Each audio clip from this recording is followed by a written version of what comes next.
അതൊരു പൊളിറ്റിക്കൽ അജണ്ടയുടെ ഭാഗമാണ്. ഒന്ന്, മുഖ്യമന്ത്രി ദ ഹിന്ദു ദിനപത്രത്തിനാണ് അഭിമുഖം നൽകിയിട്ടുള്ളത്, വിഷ്വൽ മീഡിയക്കല്ല. മുഖ്യമന്ത്രി എന്തു പറഞ്ഞു എന്നുള്ളത് മുഖ്യമന്ത്രി തന്നെ വിശദീകരിക്കുമെന്ന് ഞാൻ പ്രതീക്ഷിക്കുകയാണ്. ഇനിയിപ്പോൾ ഹിന്ദുവിൽ അച്ചടിച്ച് വന്ന കാര്യങ്ങൾ എടുത്ത് പരിശോധിച്ചാലും ഒരു തരത്തിലും ഏതെങ്കിലും ഒരു പ്രദേശത്തിനെ മോശമാക്കുന്ന ഒരു നിലപാട് കൈക്കൊണ്ടിട്ടില്ല.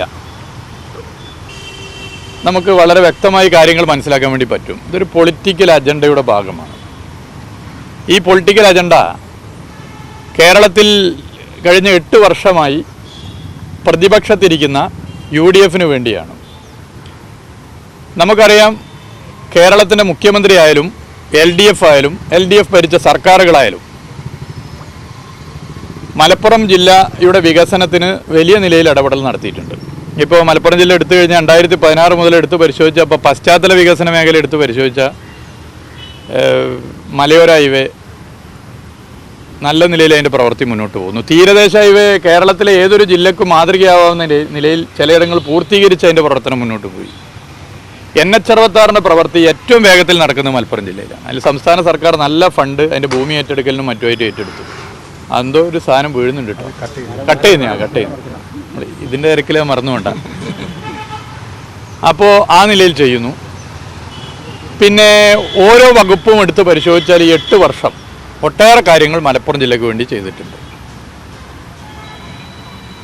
ഇനി രാഷ്ട്രീയ നിലപാടെടുത്ത് പരിശോധിച്ചാൽ നമുക്ക് കാണാം, കേരളത്തിൻ്റെ മുഖ്യമന്ത്രി എടുത്ത് പരിശോധിച്ചാൽ കേരളത്തിൻ്റെ മുഖ്യമന്ത്രി ഒരു പൊളിറ്റിക്കൽ അജണ്ടയുടെ ഭാഗമായി കേരളത്തിലെ മഹാഭൂരിപക്ഷം വരുന്ന BJP വിരുദ്ധ മനസ്സുകളിൽ BJPയോട് താല്പര്യമുള്ള ഒരാളായി ചിത്രീകരിക്കാനുള്ള ശ്രമമാണ് നടത്തുന്നത്.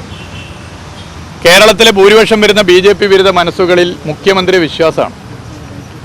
BJPക്കെതിരെ ശക്തമായ നിലപാട് മുഖ്യമന്ത്രി സ്വീകരിക്കും എന്ന് BJP വിരുദ്ധ മനസ്സുകളിൽ കേരളത്തിലെ മഹാഭൂരിപക്ഷം വരുന്ന ജനങ്ങളിലും മനസ്സിലൊരു പോസ്റ്റർ ഒട്ടിച്ചതുപോലെ പതിഞ്ഞതാണ്. അപ്പം അതിനെ പൊളിക്കണം എന്നുള്ളതാണ് പ്രശ്നം. ഇന്ത്യയിൽ തലക്ക് RSS വെട്ടി ഇനാം പ്രഖ്യാപിച്ച ഏക മുഖ്യമന്ത്രി സഖാവ് പിണറായി വിജയനാണ്. ഇതെല്ലാവർക്കും അറിയുന്ന കാര്യമാണ്. അപ്പോൾ ഇതിനെ പൊളിച്ചാൽ മാത്രമേ ഇനി അധികാരത്തിലെത്താൻ പറ്റൂ.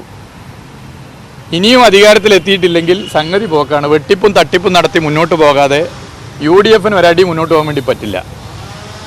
അതിൻ്റെ ഭാഗമായിട്ടുള്ളൊരു നിലപാടാണ് ഇതിൽ UDF സ്വീകരിക്കുന്നത്. എന്നാൽ ഇതിൽ UDF എല്ലാ സൗകര്യം ചെയ്തു കൊടുക്കുന്നത് കേരളത്തിൽ ന്യൂനപക്ഷ വർഗീയത ഇനിയും ശക്തിപ്പെടണമെന്ന് ആഗ്രഹിക്കുന്ന ജമാഅത്ത് ഇസ്ലാമിയാണ്. UDF സ്ലീപ്പിംഗ് പാർട്ട്ണറായിട്ടാണ് ഇപ്പോൾ ജമാഅത്ത് ഇസ്ലാമി പ്രവർത്തിച്ചുകൊണ്ടിരിക്കുന്നത്. UDF സ്ലീപ്പിംഗ് പാർട്ട്ണറായി ജമാഅത്ത് ഇസ്ലാമിയാണ് ഇത്തരത്തിലുള്ള പ്രചരണങ്ങൾക്ക് തുടക്കം കുറിക്കുന്നത്. അവരുമായി ബന്ധപ്പെട്ട പല സ്ഥാപനങ്ങളും ഇത് ഏറ്റെടുത്ത് മുന്നോട്ട് പോവുകയാണ്.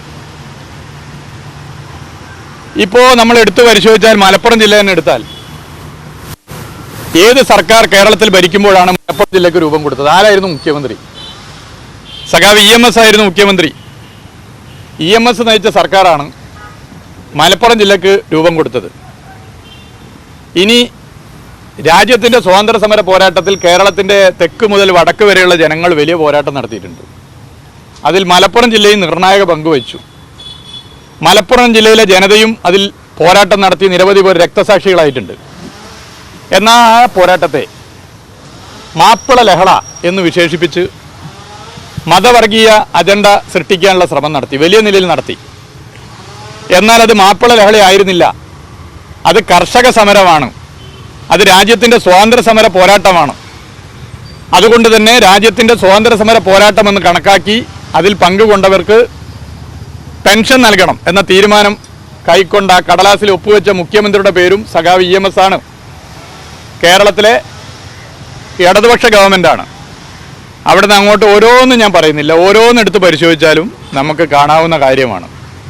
എന്നാൽ ഇതൊക്കെ മറച്ചു വെച്ച് BJP കേരളത്തിലെ മനസ്സുകളിൽ മുഖ്യമന്ത്രിയുടെയും ഇടതുപക്ഷത്തിൻ്റെയും വിശ്വാസ്യത തകർക്കുക, അതിലൂടെ UDF അധികാരത്തിലെത്തിക്കുക എന്നുള്ള ലക്ഷ്യത്തിൻ്റെ ഭാഗമായി UDF, ജമാഅത്ത് ഇസ്ലാമി, കനകോലു കേന്ദ്രങ്ങൾ ആലോചിക്കുന്നതാണ് ഇത്തരം കാര്യങ്ങൾ. UDF സ്ലീപ്പിംഗ് പാർട്ട്ണറെ പോലെയാണ് ജമാഅത്ത് ഇസ്ലാമി പ്രവർത്തിച്ചു കൊണ്ടിരിക്കുന്നത്. ഇവിടെ കേരളത്തിൽ ഇപ്പോൾ വർഗീയ കലാപമില്ല, വർഗീയ ധ്രുവീകരണമില്ല. ഏത് മതവർഗീയ നീക്കങ്ങളെയും ശക്തമായി എതിർക്കുന്ന നിലപാടാണ് ഇടതുപക്ഷത്തിനുള്ളത്, ഇടതുപക്ഷ സർക്കാരിനുള്ളത്, കേരളത്തിലെ മുഖ്യമന്ത്രിക്കുള്ളത്. കേരളത്തിലെ മതന്യൂനപക്ഷ വിഭാഗങ്ങൾക്കിടയിൽ മതവർഗീയത ആളിക്കത്തിച്ച് അവരെ തീവ്രവാദ ലൈനിലേക്ക് കൊണ്ടുപോകുവാനുള്ള വലിയൊരു ശ്രമം ചിലർ നടത്തുന്നുണ്ട്. ആ ശ്രമം നടത്തുന്നവർക്ക് ഇടതുപക്ഷം കണ്ണിലെ കരടാണ്. കാരണം കേരളത്തിലെ മതന്യൂനപക്ഷങ്ങൾക്ക് ഇടതുപക്ഷത്തെ വിശ്വാസമാണ്. ഇടതുപക്ഷം മതനിരപേക്ഷ നിലപാട് സ്വീകരിക്കും എന്നവർക്കറിയാം. അതിനെ പൊളിച്ചാൽ മാത്രമേ, കേരളത്തിൽ ഇടതുപക്ഷ സർക്കാർ ഇല്ലാതായാൽ മാത്രമേ മതവർഗീയ ധ്രുവീകരണം സൃഷ്ടിക്കാൻ സാധിക്കൂ എന്ന് അറിയുന്ന ശക്തികളാണ് ഇതിൽ ഒരു ഭാഗത്ത് പ്രവർത്തിക്കുന്നത്. ഇവരെയൊക്കെ പാലൂട്ടി വളർത്തുകയാണ് UDF ചെയ്യുന്നത്. അതിൻ്റെ ഭാഗമാണ് ഇപ്പോൾ ഉണ്ടായിട്ടുള്ള ഈ ഇൻ്റർവ്യൂ. അതിൽ മറ്റു കാര്യങ്ങൾ എന്താണെന്നുള്ളത് മുഖ്യമന്ത്രി തന്നെ പറയുമെന്നാണ് ഞാൻ പ്രതീക്ഷിക്കുന്നത്. UDF PV അൻവറോ മാത്രമല്ല പറയുന്നത്, ഇന്നലെ കാന്തപുരം വിഭാഗത്തിന്റെ അല്ല, ഞാൻ പറഞ്ഞില്ല, അതിൻ്റെ ബാക്കി കാര്യങ്ങൾ മുഖ്യമന്ത്രി തന്നെ പറയും. ഇപ്പോൾ ഒരു എയർപോർട്ടിൽ നിന്നും പിടിച്ചാൽ ആ എയർപോർട്ടിൻ്റെ പേര് കൂടി വരും. ഇപ്പോൾ അഹമ്മദാബാദ് എയർപോർട്ടിൽ നിന്നാണ് സ്വർണം പിടിച്ചെങ്കിൽ അഹമ്മദാബാദ് എയർപോർട്ടിൽ നിന്ന് വരും. കൊച്ചി എയർപോർട്ടാണെങ്കിൽ കൊച്ചി എയർപോർട്ടിൽ സ്വർണം പിടിച്ചു എന്ന് പറഞ്ഞാൽ കൊച്ചിയിലെ ജനങ്ങളെ ആകെ മോശമാക്കലാണോ? അങ്ങനെയാണോ? അങ്ങനെ പറയുന്ന രീതി ശരിയാണോ? അപ്പോൾ നിങ്ങൾ തന്നെ റിപ്പോർട്ട് ചെയ്യുമ്പോൾ എങ്ങനെയാണ് റിപ്പോർട്ട് ചെയ്യുന്നത്? കരിപ്പൂർ എയർപോർട്ട് എന്ന് പറയാറില്ലേ, കൊച്ചി എയർപോർട്ട് എന്ന് പറയാറില്ലേ? അതുകൊണ്ട് അവിടുത്തെ ജനങ്ങളാകെ മോശമാണ്. ഇനി ഇത് കടത്തുന്ന ആളുകളൊക്കെ തന്നെ പല ഭാഗത്തുള്ളവരാണ്, പല ഭാഗത്തുമുള്ള ആളുകൾ ഇതിനകത്തുണ്ട്. പക്ഷേ ഇത് ഇങ്ങനെ പ്രചരിപ്പിക്കുന്നതിൻ്റെ പിന്നിലുള്ള അജണ്ട ഒരു സംശയങ്ങൾക്ക് വേണ്ട. ഇത് ഞാനിപ്പറഞ്ഞ പൊളിറ്റിക്സാണ്.